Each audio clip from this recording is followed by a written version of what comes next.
रामकृष्ण हरी माऊली. मी सिद्धेश ताकवले. जय हरी विठ्ठल या आमच्या वारी विशेष कार्यक्रमात आपल्या सगळ्यांचं मनापासून स्वागत. भेटी लागी जीवा लागलीसे आस, पाहे रात्रंदिस वाट तुझी. काल मार्तंड मल्हाराच्या जेजुरीत विसावलेल्या वैष्णवांचा महामेळा आज वाल्ह्याच्या दिशेनं मार्गस्थ पण झाला. वारकऱ्यांची मांदियाळी पुन्हा एकदा भजन कीर्तनात दंग झाली. कपाळी केशरी गंध विठ्ठला तुझा मला छंद.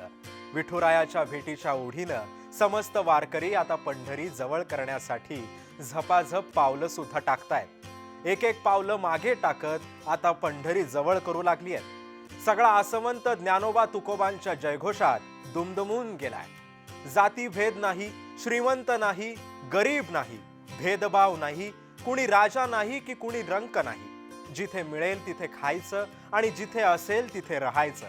संसारी सुख दुःखाचं गाठोडं त्या माऊलीच्या पायाशी व्हायचं आणि निश्चिंत व्हायचं. एकदा का पांडुरंगाच्या चरणी माथा टेकली की जणू या जीवनाचं सार्थक होऊन जातं बघा. हीच प्रत्येक वारकऱ्याच्या मनी हीच आशा असते. जोपर्यंत आपल्या लाडक्या विठुरायाची भेट होत नाही तोपर्यंत त्या वारकऱ्याला मनाला चैन सुद्धा पडत नाही.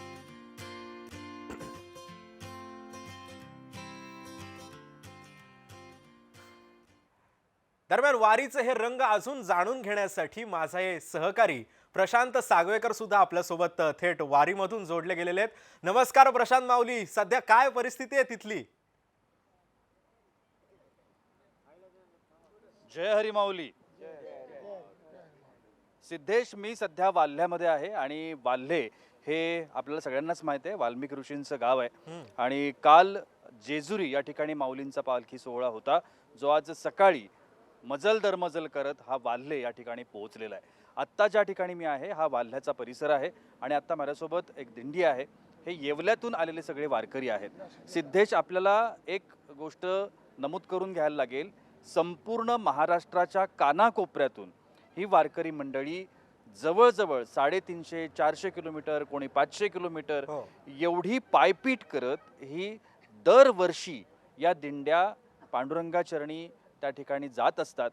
पांडुरंगाची भेट घेणं, भेटी लागे जीवा लागलीसे ओढ म्हणतात तसं, अमृतावनी गोड नाम तुझे देवा, अभंग रचना असतील, त्यांच्या हरिपाठ असेल, या सगळ्या गोष्टी ह्या वारीत घडतात आणि ह्या वारीत चाललेली ही सगळी मंडळी आहेत. आपण या सगळ्यांशी सुद्धा गप्पा मारूया.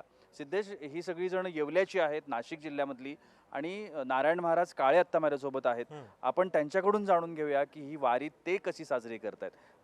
तुमचं स्वागत आहे जय महाराष्ट्रामध्ये. मला सांगा, किती दिवस आधीपासून तुमची वारीची तयारी सुरू होते आणि कुठून तुमची दिंडी सुरू होते? आम्ही महिनाभर अगोदर सोकाम पायी दिंडी सोहळ्याची तयारी करतो. तसेच आम्हाला 20-25 दिवस लागतात.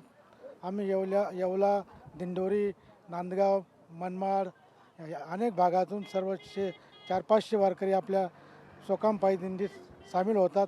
आणि आळंदीपासून आम्ही माऊलीच्या पाठीमागे 242 नंबरवर आमचं या दिंडी क्रमांक आहे. त्या दिंडी क्रमांकावर आम्ही चालतो. काय अडचणी वाटतात आत्ता, काय समस्या वाटतात? कारण एवढी मजल दरमजल करत असताना, एवढी मोठी दिंडी घेऊन चालत असताना, कारण जसे पालखीच्या पाठीमागं चालणाऱ्या या दिंड्या आहेत आणि त्या असंख्य आहेत, बऱ्याच दिंड्या पाठीमागे चालतात, तर त्यासाठी काही समस्या येतात, अडचणी येतात? आम्हाला जागेची अडचण येते, कधी कधी पाण्याची अडचण येते.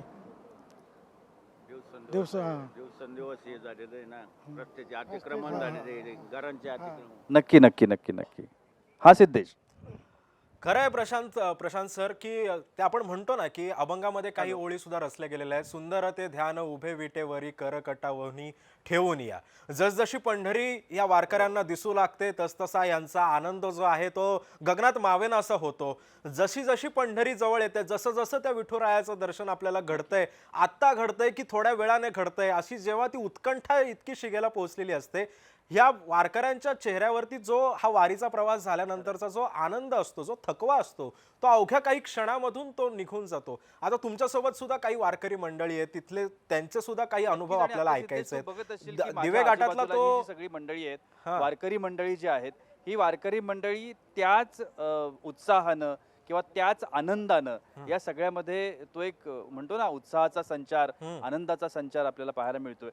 तुम्ही किती वर्ष वारी करताय आणि तुमचं नाव सांगा पहिल्यांदा आणि किती वर्ष वारी करताय? माझं नाव जनार्दन रंगनाथ शेळके.